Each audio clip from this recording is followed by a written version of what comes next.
Welcome back to the channel, everyone.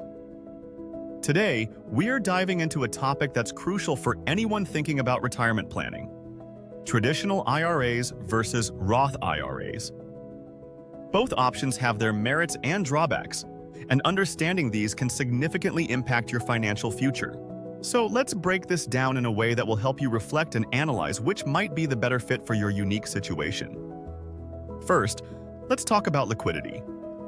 When you think about investing for retirement, liquidity, how easily you can access your money, should be at the forefront of your considerations.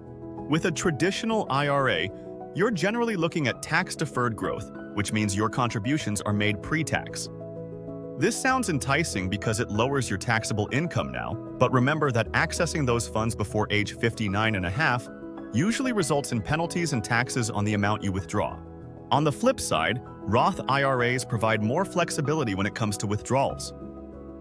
You can withdraw your contributions at any time without penalties or taxes, which makes it an attractive option if you find yourself needing funds before retirement age.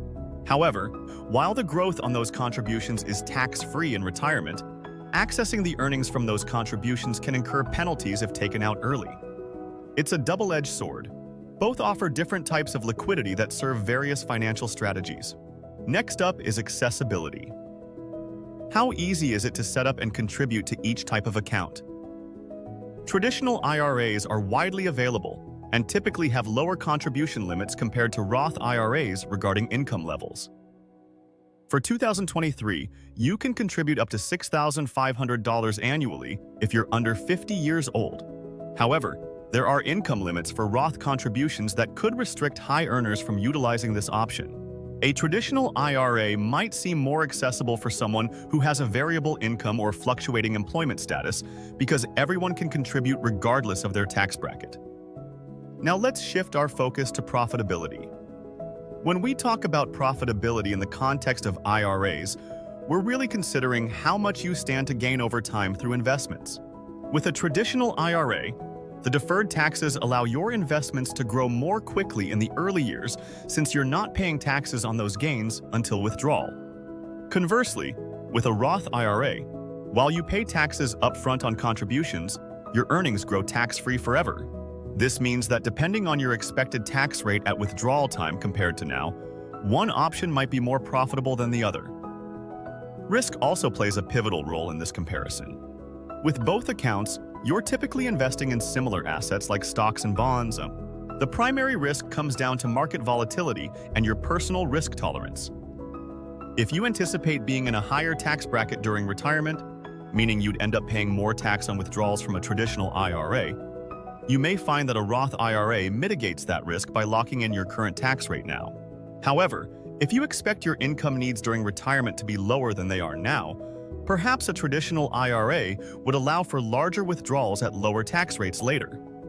Lastly, let's consider the psychological factors that come into play when making such decisions. The peace of mind from knowing you won't be taxed on withdrawals with a Roth IRA can be incredibly reassuring for many investors as they approach retirement age. This assurance often leads to less stress about future financial planning. Conversely, some individuals prefer the immediate gratification of lowering their current tax bill through contributions to a traditional IRA. The psychological comfort found in these different approaches shouldn't be underestimated. How you feel about taxes today versus tomorrow can shape your entire investment strategy. In conclusion, whether you lean towards a traditional IRA or a Roth IRA ultimately depends on several factors: liquidity needs, accessibility based on income levels, potential profitability depending on future tax brackets, risk tolerance associated with market volatility, and even psychological comfort surrounding taxation and savings. I invite you all to reflect deeply on these aspects as they pertain to your individual situations. So, what do you think? Are there aspects of either option that resonate more with you? How do you envision your financial future?